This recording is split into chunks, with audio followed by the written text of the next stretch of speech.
Hello viewers, welcome to another video. तो आज की वीडियो में chemistry first year mock test करेंगे। लिहाजा हमने जो पिछली वीडियो बनाई थी वो हमने बनाई थी biology first year mock test fully syntax book के साथ कंसर्न थी और एमडीकेट के हिसाब से बहुत ही फ़ायदेमंद थी। नेक्स्ट आने वाली जो वीडियो होगी वो हमारी फिज़िक्स के ऊपर होगी।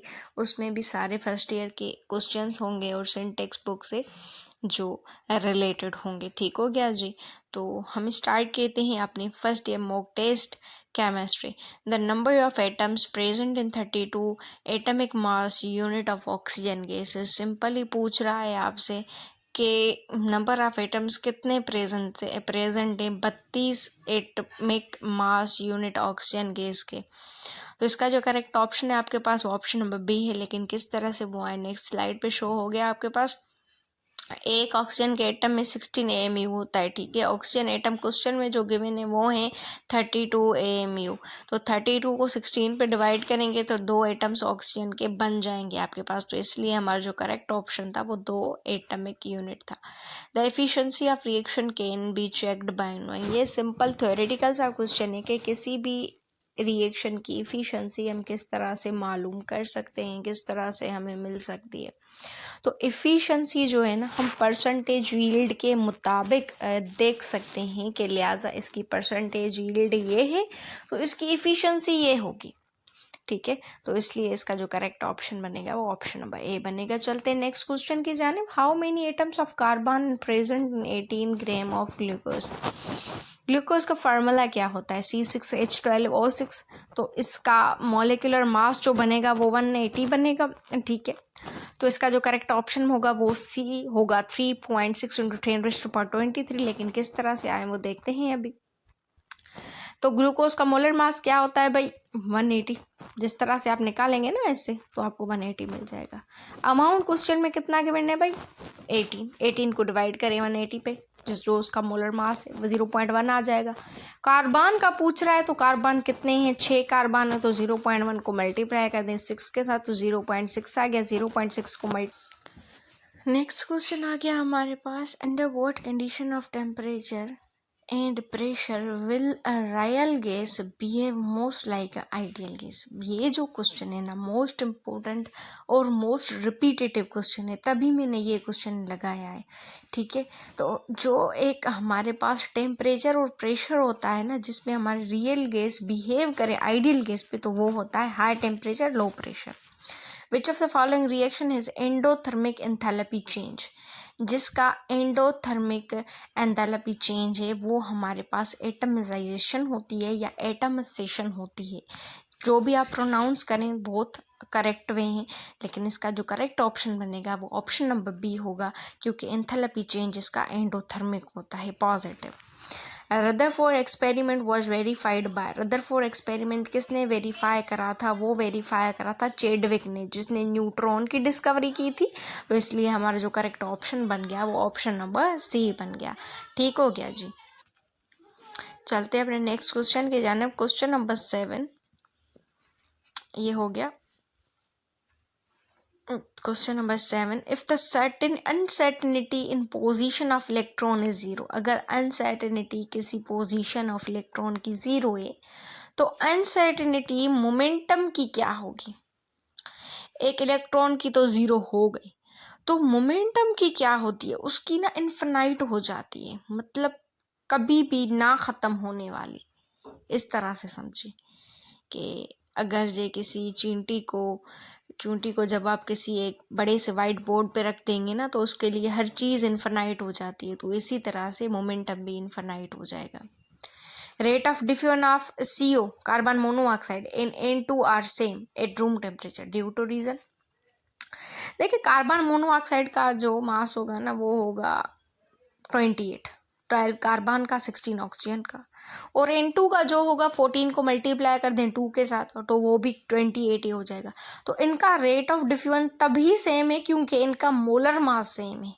ठीक है जी, बाकी सारी प्रॉपर्टीज डिफरेंट है तो इसलिए इसका डी ऑप्शन करेक्ट होगा। ओके जी। Which of the following is the example of state function. सारे स्टेट फंक्शन है, बिला शक यहाँ पे एक वो है जो सिस्टम की प्रॉपर्टी रखता है। जो पाथ से बिल्कुल इंडिपेंडेंट है तो वो हमारे पास एंथैल्पी है। एंथैल्पी एक स्टेट फंक्शन है और वो पाथ पे डिपेंड नहीं करती, तो इसलिए हमारा सी ऑप्शन करेक्ट हो जाएगा। थ्योरेटिकल से क्वेश्चंस भी आए हुए होते हैं, कभी लॉजिकल भी आए होते हैं, तो इस पोर्शन में फुल्ली हम कुछ लॉजिकल, कुछ थ्योरेटिकल, कुछ इजी पोर्शन रख लेंगे। Question number 10, coinage metal, copper हो गया, सिल्वर हो गया, उसके बाद गोल्ड हो गया, ये सारे लेस रिएक्टिव क्यों होते हैं? जब आप इलेक्ट्रोकेमिस्ट्री में जाएंगे ना तो वहाँ पे आपको दिखाई देगा पॉजिटिव रिडक्शन पोटेंशियल इन तीनों एलिमेंट्स की, तो इसलिए ये लेस रिएक्टिव होते हैं। So B is correct option. अच्छा, the boiling point higher alkane are greater than those of lower alkane due to. अभी देखें, जो ज़्यादा बड़े एल्केन है हमारे पास, लाइक हमारे पास hexane, heptane, octane, nonane, decane हो गए, ये एल्केन जो है ना, इनकी बॉइलिंग पॉइंट हाई है क्योंकि इनके पास हाई पोलराइजेबिलिटी होती है। ठीक है, DNA molecule is double stranded in which 2 chains of DNA is twisted around each other. तो डीएनए तो एक डबल स्ट्रैंड मॉलिक्यूल है, लेकिन उसमें 2 चेन्स एक दूसरे के साथ किस तरह, कौन से बॉन्ड में एक दूसरे के साथ अरेंज्ड होती है, वो कौन सा बॉन्ड होता है? वो हमारे पास हाइड्रोजन बॉन्ड होता है। ये बायोलॉजी के पॉइंट ऑफ व्यू से भी इंपॉर्टेंट क्वेश्चन है और केमिस्ट्री के हिसाब से भी इंपॉर्टेंट क्वेश्चन है। The boiling point of hydrogen iodide is greater than hydrogen bromide due to. क्यों ग्रेटर होता है हाइड्रोजन आयोडाइड में? देखें, अगर जो देखा जाए कि हाइड्रोजन आयोडाइड की साइज सबसे ज़्यादा बड़ी होती है ना हाइड्रोजन आयोडाइड की, हाइड्रोजन ब्रोमाइड से, हाइड्रोजन फ्लोराइड से या हाइड्रोजन क्लोराइड से, हाइड्रोजन आयोडाइड की साइज बड़ी होती है इन चारों में से। क्यों? इसलिए इनकी बॉइलिंग पॉइंट हायर होती है क्योंकि इनके पास हाई पोलराइजेशन होती है और दूसरा इनकी लार्ज साइज होती है, इसलिए सी ऑप्शन करेक्ट है। उसके बाद the wave number of light emitted by a certain source is 2 × 10⁻⁶ metre inverse the wavelength of light will be. तो इसका जो करेक्ट ऑप्शन है आपके पास वो है ऑप्शन नंबर है 500 नैनोमीटर। लेकिन किस तरह से, वो हम नेक्स्ट स्लाइड में आपको सॉल्व करके दिखा रहे हैं, देख लीजिएगा। Lambda is equal to 1 velocity के, लाइक वेवलेंथ हमारी इन्वर्स होती है वेलोसिटी के, तो जब आप इनका सम करेंगे तो आपके पास 500 नैनोमीटर आ जाएगा। इसके जो माइनस के नंबर्स हैं वो भी आप माइनस करेंगे तो 500 नैनोमीटर आ जाएगा। After filling the 4s orbital the entering electron goes into. जब आपके पास 4s इलेक्ट्रॉन बढ़ जाते हैं, उसमें इलेक्ट्रॉन आ जाते हैं, तो हमारा नेक्स्ट कहाँ पे जाता है इलेक्ट्रॉन? तो वो जाता है हमारा 3D में। लेकिन किस तरह से, वो हम देखते हैं यहाँ पे नेक्स्ट स्लाइड पे कि किस तरह से उनकी फिलिंग हो रही है। तो फर्स्ट SS, PS, SP, जो भी यहाँ पे सारा दिखाया गया है कि 4s आ गया जब यहाँ पे, तो 3D में फिलिंग होगी। अगर ये क्वेश्चन होता 5s फिल हो गया है तो हमारे पास 4D में जाता, यहाँ पे आपको दिखाई दे रहा है। अगर क्वेश्चन 16 आ गया, if the salt bridge is not use between 2 cells then the voltage. अगर ये साल्ट ब्रिज यूज नहीं हो रही तो क्या होगा? हमारे इलेक्ट्रॉन का ट्रांसमिशन नहीं होगा। अच्छा भाई, अगर इलेक्ट्रॉन का ट्रांसमिशन नहीं होगा तो भाई वोल्टेज कहाँ जाएगी? वोल्टेज ना घटेगी ना बढ़ेगी, वोल्टेज सीधा ठक करके 0 पे लग जाएगी, तो ड्रॉप्स टू 0 हो जाएगी। इसलिए हमारा जो करेक्ट ऑप्शन बचेगा वो ऑप्शन सी बन जाएगा कि अगर साल्ट ब्रिज नहीं यूज होगी तो बिटवीन हाफ सेल्स हमारी वोल्टेज 0 हो जाएगी। If gas molecule allowed to spread in the vacuum then it is called, कि अगर एक गैस का कंटेनर है उसमें क्या होंगे? गैस के कंटेनर में जाहिर सी बात है भाई मॉलिक्यूल्स गैस के ही होंगे। तो गैस के मॉलिक्यूल्स को जब हम स्प्रेड कर देंगे वैक्यूम में, कहीं खुली जगह पे छोड़ देंगे, तो उसको हम क्या बोलेंगे? डिफ्यूजन बोलेंगे, इफ्यूजन बोलेंगे, एक्सपांशन बोलेंगे, कंप्रेशन बोलेंगे। कंप्रेशन तो सीधा सीधा नहीं बोलेंगे क्योंकि कंप्रेस कोई चीज़ होती है सॉलिड्स की, तो इसको एक्सपांशन बोलेंगे। वॉल्यूम ऑफ गैस इंक्रीज और decrease by dash time original volume 0 degree for every degree increase और डिक्रीज इन टेम्परेचर। ये तो एक कॉन्सेप्चुअल, उसके साथ साथ बुक की लाइन और उसके साथ साथ मोस्ट रिपीटेटिव क्वेश्चन है जो MD ग्रेड में पूछा जाता है। तकरीबन हमेशा ही पूछा गया है, 1-2 सालों में नहीं, तकरीबन 4-5 सालों में पूछा गया है। PMC ने भी यही क्वेश्चन पूछा था। तो इसका जो करेक्ट ऑप्शन बनेगा आपके पास वो 1/273 केल्विन होता है। ठीक है जी। Which of the following change will favor the formation of more hydrogen iodide in the reaction? यहाँ पे एक रिएक्शन दिया गया है कि हाइड्रोजन आयोडाइड कब ज़्यादा बनेगी। देखें प्रेशर या टेम्परेचर पे कुछ भी रिएक्शन नहीं हो रहा, यहाँ पे कुछ भी नहीं दिखाई दे रहा। तो जब आप यहाँ पे अगर मोर हाइड्रोजन आयोडाइड देंगे तो मोर तो फॉर्मेशन नहीं होगी। जब आप हाइड्रोजन आयोडाइड निकालते जाएंगे तो हाइड्रोजन और आयोडाइड मिलके दोनों हाइड्रोजन आयोडाइड बनाएंगे। हाइड्रोजन आयोडाइड निकालते जाएं, रिमूव करते जाएं और आपके पास दूसरी बनती जाएंगी। इसलिए हमारा डी ऑप्शन करें। Common ion effect is applicable. Common ion जो इफेक्ट होता है, एक ही रिएक्शन में दो आयन्स जो होते हैं वो कॉमन हो अगर, तो उसको हम कॉमन आयन इफेक्ट बोलते हैं। वो कहाँ पे और कब एप्लीकेबल होता है? तो वो स्पेंगली सॉल्युबल साल्ट्स में, मतलब ज़्यादा नहीं, बिल्कुल मिनिमम जो सॉल्युबल साल्ट्स होते हैं तो वो उनमें होता है। B according to VSEPR theory the geometry of water is, water की क्या होगी ज्योमेट्री वेस्पर थ्योरी के हिसाब से? सीधा सा सिंपल सा क्वेश्चन है, बुक की लाइन भी है, अगर जो देख लें तो देख लीजिएगा। इसकी जो ज्योमेट्री होती है वो बेंट होती है, और एंगल पूछता तो एंगल होती है 104 हमारे पास इसकी एंगल होती है। So B is correct option. यहाँ पे आपको शेप भी शो करवा रही हूँ, लाइक ज्योमेट्री। यहाँ पे देखिए, यहाँ पे हाइड्रोजन मॉलिक्यूल है, दूसरा भी हाइड्रोजन मॉलिक्यूल है, एक ऑक्सीजन का मॉलिक्यूल है, बॉन्डिंग इलेक्ट्रॉन पेयर्स बने और इसका जो शेप बन जाता है वो बेंट हो जाता है, मुड़ जाता है, अकड़ जाता है, इसलिए आपके पास bent. Benzene has bond angle same is, benzene की वैसे बॉन्ड एंगल क्या होती है भाई? 120 होती है। तो यहाँ पे वो ही पूछ रहा है कि अगर बेंजीन के 120 है तो दूसरा कौन सा ऐसी ज्योमेट्री है जिसकी भी बॉन्ड एंगल 120 ही होती है? तो वो हमारे पास जो करेक्ट ऑप्शन बनेगा वो ऑप्शन नंबर ए बनेगा, ट्रायंगोनल। ट्रायंगोनल की 120 होती है। यहाँ पे भी आप देख लें बेंजीन की जो होती है वो सेम इज ट्रायंगोनल ज्योमेट्री होती है। तो यहाँ पे आपके पास बेंजीन के C6H6 मॉलिक्यूल सबके बीच में 120 बन रही है एंगल। ठीक हो गया जी, ओके। चलते हैं अपने नेक्स्ट क्वेश्चन की जानिब। इस तरह के स्ट्रक्चर देखेंगे ना तो आपको एक माइंड में इमेज बन जाएगी। ग्लास इज ए और एन, ग्लास क्या है? एक एमॉर्फस सॉलिड है, बिल्कुल सही बात है। स्यूडो सॉलिड है, बिल्कुल सही बात है। सुपर कोल्ड लिक्विड है, जी भाई बिल्कुल सही जवाब है ये भी। तो इसलिए हमारा डी ऑप्शन करेक्ट होगा। ये भी रिपीटेटिव क्वेश्चन है, किसी टेस्ट में आया हुआ है, डाउ की टेस्ट में आया हुआ है, लेकिन ईयर का नहीं पता, लेकिन टेस्ट में आया हुआ। D is correct option. अच्छा, next question, the process in which solids are directly convert into gaseous state. मतलब सॉलिड पहले लिक्विड नहीं बनी, सॉलिड डायरेक्टली जाके गैस में कन्वर्ट हो गया, तो इस प्रोसेस को हम क्या बोलते हैं? तो इसको हम सब्लिमेशन बोलते हैं।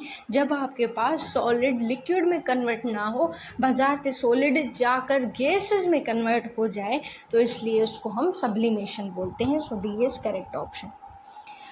Enthalpy is expression for the, enthalpy किसका एक्सप्रेशन है? रेट रिएक्शन या रिएक्शन रेट का हो नहीं सकता, वो कैसी होता है?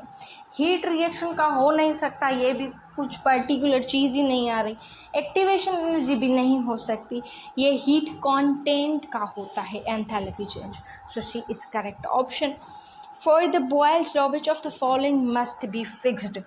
सो बॉयल्स लॉ के लिए क्या होता है कि pressure is inversely proportional to volume. ठीक है, जब प्रेशर को इन्वर्स करेंगे वॉल्यूम पे, कि प्रेशर को बढ़ाएंगे वॉल्यूम को कम करेंगे, तो वहाँ पे टेम्परेचर कांस्टेंट होता है। तो टेम्परेचर के लिए आपके पास ग्राफ जो बनता है कांस्टेंट, वो बनता है आइसोथर्मल ग्राफ कांस्टेंट बनता है। तो इसलिए A is correct option. The geometry of hydrogen sulphide and it's dipole movement is, ये क्वेश्चन ऐसे रिलेटेड तो थ्योरी से है, पर देखा जाए तो इसकी आप हाइब्रिडाइजेशन निकालेंगे, शेप निकालेंगे, ज्योमेट्री निकालेंगे, तो आपको पता लगेगा कि बेसिकली ज्योमेट्री क्या है। ऑप्शन ई मैंने ई तक लिखा है क्योंकि एक पास पेपर में ई तक आया हुआ है ये ऑप्शन। बच्चों को कंफ्यूज करने के लिए ये दिया गया था, इसलिए मैंने थोड़ा सा शफलिंग करके इस क्वेश्चन को लिखा, लेकिन ऑप्शंस उसके ई तक ही लिखें, ठीक है, ताकि आप सबको थोड़ा सा कॉन्सेप्ट बने। तो इसलिए इसका जो करेक्ट ऑप्शन बनेगा वो एंगुलर और नॉन ज़ीरो बनेगा। How many valence electron are used in Lewis structure of NO-3। तो लुईस स्ट्रक्चर में कितने बनते हैं NO-3 के? नाइट्राइड है ना, तो इसके बनते हैं 24, लेकिन किस तरह से वो नेक्स्ट पेज पे मैंने सॉल्व दिया है वो देखते हैं ताकि आप सबको आसानी हो। कि नाइट्राइड आयन है, यहाँ पे नाइट्रोजन की वैलेंसी क्या होती है 5, ऑक्सीजन की क्या होती है 6, 1 एक्स्ट्रा इसलिए क्योंकि नाइट्राइड आयन के ऊपर माइनस चार्ज है। तो 5 प्लस 3 कौन से 3, ऑक्सीजन के जो 3 है, मल्टीप्लाई कर दें उनको 6 के साथ, प्लस कर दें 1 पे, तो लुईस स्ट्रक्चर में आपके पास 24 इलेक्ट्रॉन बन जाएंगे। ठीक है, इस तरह के क्वेश्चन आते हैं और एक्सप्लेनेशन के साथ इसको मेमोराइज करें। Mode of hybridisation possessed by N is NO3 is, तो कौन सी हाइब्रिडाइजेशन होती है हमारे पास N नाइट्रोजन की इस नाइट्रोजन आयोडाइड के मॉलिक्यूल में। ठीक है, पहले इसका करेक्ट ऑप्शन देखते हैं। So B is correct option. The active mass of 64 gram of hydrogen iodide in a 2 liter flask which, ठीक है, पहले इसका करेक्ट ऑप्शन देखते हैं, उसके बाद इसकी सॉल्व देखेंगे कि किस तरह से इसका सॉल्यूशन दिया गया है। तो इसका जो करेक्ट ऑप्शन बनेगा आपके पास वो ऑप्शन नंबर डी बनेगा 0.25। लेकिन किस तरह से चलते हैं नेक्स्ट स्लाइड के जाने। तो मास दिया गया है यहाँ पे हाइड्रोजन आयोडाइड का जो हमारे पीरियोडिक टेबल में है, या जो हाइड्रोजन आयोडाइड का है 128 मोल्स क्वेश्चन में गिवन थे। 62 को डिवाइड करें उसके मास पे 0.5 आ गया। मोलर मास जो निकला आपके पास, मोल्स जो निकले आपके पास, उसको डिवाइड करें वॉल्यूम पे जो क्वेश्चन पे दिया गया है 0.5 divide by 2 is equal. Question number 31, if the equilibrium constant for the reaction, ये जो रिएक्शन गिवन है इसका 64 है 500 केल्विन पे, और दूसरा आपका इक्विलिब्रियम कांस्टेंट जो है रिएक्शन का वो यहाँ पे गिवन है। तो अगर टेम्परेचर को सेम लिया जाए तो इसका इक्विलिब्रियम कांस्टेंट की वैल्यू क्या बनेगी। ठीक है, बेसिकली ये क्वेश्चन का पूछने का मकसद है। तो 8 बनेगी, 1/8 बनेगी, 32 बनेगी, या 128 बनेगी। ठीक है, तो इसका जो करेक्ट ऑप्शन है आपके पास वो ऑप्शन नंबर बी है 1/8। किस तरह से वो चलते हैं नेक्स्ट पेज पे आपको पता लग जाएगा। फर्स्ट वाला जो रिएक्शन है सिंपल रिएक्शन जिससे हमें 64 मिला 500 डिग्री केल्विन पे। अभी सेकंड वाले इक्वेशन को हमने लिया के इक्विलिब्रियम कांस्टेंट की फॉर्म में इसको लिखा। जब हम दोनों साइड से इसका स्क्वायर लेंगे इक्वेशन नंबर 2 का, तो हमारे पास 1/64 था। इसको स्क्वायर को जब आप ब्रेक करेंगे तो आपके पास 1/8 आ जाएगा आंसर। ठीक है जी। For the given equilibrium reaction, ये आपके पास रिएक्शन गिवन है, इक्विलिब्रियम जो कांस्टेंट है 1000 केल्विन है, 4 × 10⁻⁴ for the reaction and 800 temperature. अभी यहाँ पे डिफरेंट टेम्परेचर की बात की जा रही है, केसी सेम था, वहाँ पे टेम्परेचर सेम था, केसी मालूम करना था। ठीक है, तो दोनों पर्सपेक्टिव से मैंने इन क्वेश्चंस को रखा है, तो इसलिए हमारा बी ऑप्शन यहाँ पे करेक्ट होगा। लेकिन किस तरह से वो आपके पास यहाँ पे आ गया, ये इक्वेशन है फर्स्ट वाली, उसके बाद केसी की वैल्यू, टी की वैल्यू, उसके बाद डेल्टा एन क्या होती है, प्रोडक्ट को माइनस करते हैं रिएक्टेंट से, आर की वैल्यू गिवन है, के पी हमारे पास गिवन था क्वेश्चन में। जब आप इसको सम अप करेंगे तो 0.026 आंसर आ जाएगा। एक रफ पेज पे आप इसको लिख लें खुद, आपको समझ में आ जाएगा बेसिकली किस तरह से सोल्व किया गया है। बिल्कुल आसान मेथड है, लेकिन आपको समझना है कि किस तरह से इनका सॉल्व दिया गया है प्रॉपर। इसी तरह के क्वेश्चन पूछे जा सकते हैं सिंपल वे में। Which law state that the volume of an ideal gas is constant pressure directly proportional to the absolute temperature. Theoretical question है जिसका सिर्फ यही मकसद है कि कांस्टेंट प्रेशर जो होता है वो डायरेक्टली प्रोपोर्शनल होता है एब्सोल्यूट टेम्परेचर से। तो वो ये किसका लॉ है या किसने ये स्टेट की थी बात, तो ये था हमारा चार्ल्स, जिसने चार्ल्स लॉ दिया था कि जो प्रेशर होता है वो डायरेक्टली प्रोपोर्शनल होता है टेम्परेचर से। ठीक है, तो इसलिए हमारा जो करेक्ट ऑप्शन बनेगा वो ऑप्शन नंबर बी बनेगा। ओके जी, तो बी इज़ करेक्ट वन। चलते हैं नेक्स्ट क्वेश्चन की जानिब। Molecules of carbon held together by which of the following bonds of graphite. Graphite में कौन से बॉन्ड्स होते हैं। ठीक है, कभी कभार आयोनिक बॉन्ड पूछ लेता है, कोवलेंट बॉन्ड, लेकिन ये क्वेश्चन आया हुआ है, पूछ रहा था यहाँ पे कि मॉलिक्यूल्स कार्बन के हेल्ड तो किए गए हैं, लेकिन वहाँ पे कौन सा बॉन्ड है, लेकिन पर्टिकुलरली एक चीज़ का नाम दिया गया है, वो है ग्रेफाइट। तो इसलिए ग्रेफाइट में कोवलेंट बॉन्ड्स होते हैं।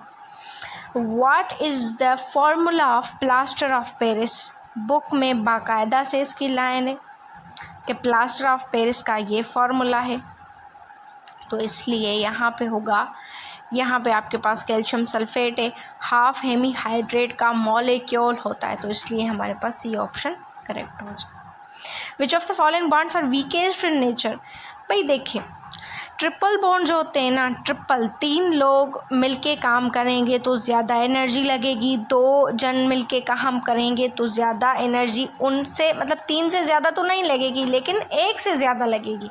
तो 3 बॉन्ड्स में ज़्यादा energy, then 2 bonds, then single bond and then hydrogen bond. तो ये क्वेश्चन आया हुआ है, इसलिए इसका डी ऑप्शन करेंगे करेक्ट है कि सबसे वीकेस्ट नेचर होती है ना बॉन्ड्स की, वो हाइड्रोजन की होती है। ठीक है। Heavy water represent as, heavy water किस चीज़ को रिप्रेजेंट कर रहा है? तो अगर देखा जाए, ऑप्शन ए को हम बोलते हैं ड्यूट्रियम परऑक्साइड, ऑप्शन बी को हम बोलते हैं ड्यूट्रियम ऑक्साइड। तो हेवी वाटर रिप्रेजेंट करता है ड्यूट्रियम ऑक्साइड को, तो इसलिए हमारा बी ऑप्शन करेक्ट है। और ऑप्शन नंबर सी को हम बोलते हैं हाइड्रोक्सी परऑक्साइड, एडिशनल चीज़ें लेकिन याद कर लें। और ऑप्शन नंबर डी को हम बोलते हैं हाइड्रोजन परऑक्साइड। तो यहाँ पे तो ड्यूट्रियम ऑक्साइड इसका करेक्ट ऑप्शन है, जो इसको हैवी वाटर रिप्रेजेंट करता है, so B is correct one. Question number 38 आ गया आपके पास। In thermochemical reaction, options show हो रहे हैं आपके पास, जल्दी से देखें और बताएं कि थर्मो रिएक्शन या थर्मोकेमिकल रिएक्शन जहाँ पे होगा वहाँ पे किस चीज़ की बात की जाएगी। थर्मो मीन्स हीट, ठीक है। केमिकल रिएक्शन कहाँ पे होगा? जहाँ पे आपकी चेंजेस आएंगी, मटेरियल में चेंजेस हों या केमिकल एनवायरनमेंट में चेंजेस हों, तो इसलिए हमारा बी ऑप्शन करेक्ट है। हीट एंड वर्क, और हीट और हमारे पास जो वर्क है वो कौन सा फंक्शन है? बेसिकली हीट और वर्क हमारे पास पाथ फंक्शन होता है, बुक की लाइन है। ये थ्योरेटिकल क्वेश्चन इसलिए मैंने डाले हैं क्योंकि आपको पता लगे कि कहाँ की पॉइंट से क्वेश्चन आ सकते हैं, सो सारे आपको ये चीज़ें आनी चाहिए। उसके बाद विच of the following relations is incorrect, कौन से रिलेशंस इनकरेक्ट हैं? अच्छा, इस बात पे ये करते हैं कि आपको करेक्ट ऑप्शन में बता रही हूँ, लेकिन इसका रीज़न आप देंगे कि कौन सा ऑप्शन जो करेक्ट है आपके पास, उसका रीज़न क्या है। ये अगर नहीं है तो क्या हो सकता है, ठीक है। कौन सा रिलेशन यहाँ पे इनकरेक्ट है, उसका करेक्ट ऑप्शन आपके पास सी है, लेकिन क्यों इनकरेक्ट है वो कमेंट सेक्शन में आप बताएं, ठीक है। देखते हैं कौन जल्दी आंसर देता है, उसका कमेंट पिन किया जाएगा। A reaction whose rate does not depend upon concentration of either of reactant। अच्छा भाई, एक रिएक्टेंट पे डिपेंड करता, 2 पे डिपेंड करता, 3 पे डिपेंड करता, तो हम बोलते हैं कि ये ऑर्डर ऑफ रिएक्शंस पे भाई डिपेंड करता है। अगर कोई से भी ऑर्डर पे वो डिपेंड नहीं करता तो हम उसको बोलते हैं ज़ीरो ऑर्डर रिएक्शन। तो इसलिए हमारा जो करेक्ट ऑप्शन बनेगा वो ऑप्शन नंबर डी बनेगा। Let's move on. Unit of molar masses, ये एक बार क्वेश्चन आया हुआ था किसी मॉक टेस्ट में, ठीक है। तो वहाँ पे बच्चे मतलब कंफ्यूज हो गए थे कि मोलर मास का यूनिट क्या होता है। किसी ने एटॉमिक मास यूनिट लगाया, किसी ने ग्राम लगाया, किसी ने ग्राम पर मोल लगाया और किसी ने मोल लगाया।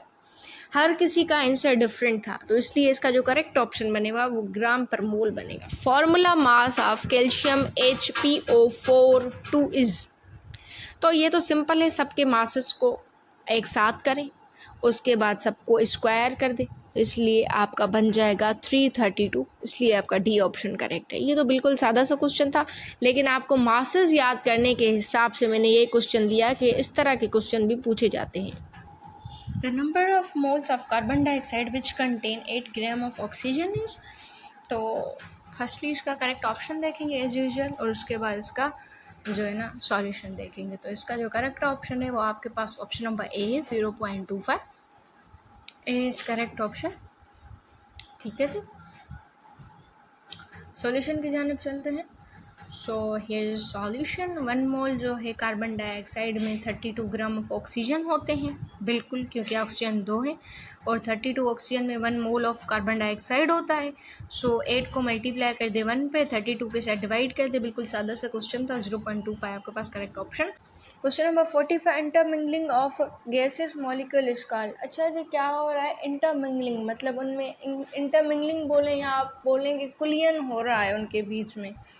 तो ये जब चीज़ें होती हैं ना, तो तब हम इस प्रोसेस को ना डिफ्यूजन बोलते हैं। अगर इफ्यूजन की बात की जाए तो अगर स्टेटमेंट में बोलता कि एक स्मॉल होल से निकल रहा है गैसियस मॉलिक्यूल, तो उसको हम इफ्यूजन बोलते हैं। लेकिन यहाँ पे इंटरमिंगलिंग बोल रहा है, तो इसलिए वो उसको हम डिफ्यूजन बोलेंगे। जो हमारे पास बी जो होगा इसका करेक्ट ऑप्शन होगा। तो इफ्यूजन और डिफ्यूजन में इंटरमिक्स मत कीजिएगा, इनको खुद आराम से समझिएगा।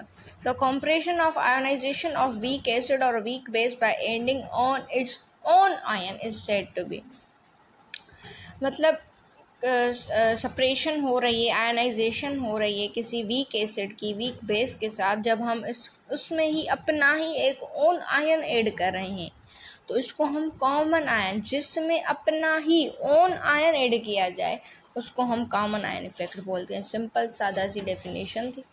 सॉलिबिलिटी इज एक्सप्रेस्ड इन, ये बिल्कुल सादा सा क्वेश्चन है लेकिन मोस्ट रिपीटेटिव क्वेश्चन है। सॉलिबिलिटी को किस चीज़ में हम एक्सप्रेस करते हैं, वो उसकी ना वो पूछ रहा है कि अगर सॉलिबिलिटी का कोई क्वेश्चन आ जाए उसके बाद ऑप्शन में क्या दूसरा आएगा, ठीक है। तो सॉलिबिलिटी को हम किस बेस पे जो है ना एक्सप्रेस करते हैं, तो हम मोल पर डेसीमीटर क्यूब पे उसको एक्सप्रेस करते हैं। The product of molar construction of ions at any point other than the equilibrium, मतलब मोलर कंसंट्रेशन तो हो रही है आयन की, लेकिन इक्विलिब्रियम पर नहीं, other than any point at equilibrium, उसको हम आयोनिक प्रोडक्ट बोलेंगे। डेफिनेशन थी ये भी। Orbital having same energy are called, ये रिपीटेटिव क्वेश्चन है और 2009 या 2008 की टेस्ट में आया हुआ है। अगर आपने अभी तक डाउ के पास पेपर सॉल्व नहीं किए तो वो भी कर लीजिए, वो भी बहुत ही इंपॉर्टेंट है। पास पेपर के क्वेश्चन रिपीट होते हैं, तो वो भी सारे इसी चैनल पे पढ़े हैं 2003 से लेकर 2024 तक, ठीक है। तो इसको हम डीजनरेट ऑर्बिटल्स बोलते हैं। Which of the following hydrogen halide has a highest percentage of ionic character? Ionic character किसके पास ज़्यादा है? आयनिक कैरेक्टर सबसे ज़्यादा हाइड्रोजन फ्लोराइड के पास होता है। और दूसरी बात बताऊं कि सबसे ज़्यादा इलेक्ट्रोनेगेटिविटी जो होती है ना, वो फ्लोरीन की होती है 4.0, ठीक है। इसलिए हमारे यहाँ पे जो करेक्ट ऑप्शन बनेगा वो ऑप्शन नंबर ए बनेगा। ओके।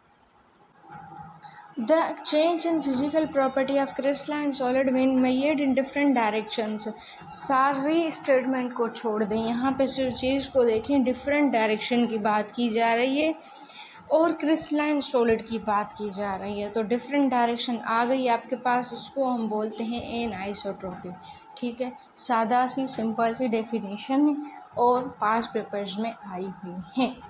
थोड़ी सी स्टेटमेंट डिफरेंट थी लेकिन शफलिंग करके मैंने ये स्टेटमेंट लगाई। सॉलिड्स और ऑल्सो कॉल्ड गैस सॉलिड्स और नेटवर्क सॉलिड, जो कंडेंस्ड फॉर्म में होते हैं तो उसको ना हम बोलते हैं कोवलेंट सॉलिड्स, जो एक नेटवर्क बना के रखें, जो एक स्ट्रक्चर बना के रखें। तो इसलिए हमारा जो यहाँ पे करेक्ट ऑप्शन बनेगा वो ऑप्शन नंबर ए बनेगा। चलते हैं अपने लास्ट क्वेश्चन की जानिब। The pairs of non crystalline solids, के पूछ रहा है कि पेयर्स बताएं नॉन क्रिस्टलाइन सॉलिड का कौन सा है। तो हमारे पास जो वुड होता है या जो हमारे पास गिलास होता है, ये क्रिस्टलाइन सॉलिड्स नहीं है। लाइक गिलास जो होता है वो एमार्फस होता है, सीडो सॉलिड होता है। तो इसलिए हमारा यहाँ पे सी ऑप्शन करेक्ट होगा। और ये थी हमारी आज की वीडियो। 53 MCQ कंप्लीट हो गए, बायोलॉजी के भी कंप्लीट हो गए। अभी नेक्स्ट आने वाली वीडियो जो होगी वो फिज़िक्स के ऊपर होगी, तो इसलिए कमेंट सेक्शन में अपनी राय ज़रूर दीजिएगा। तब तक के लिए thank you for watching this video.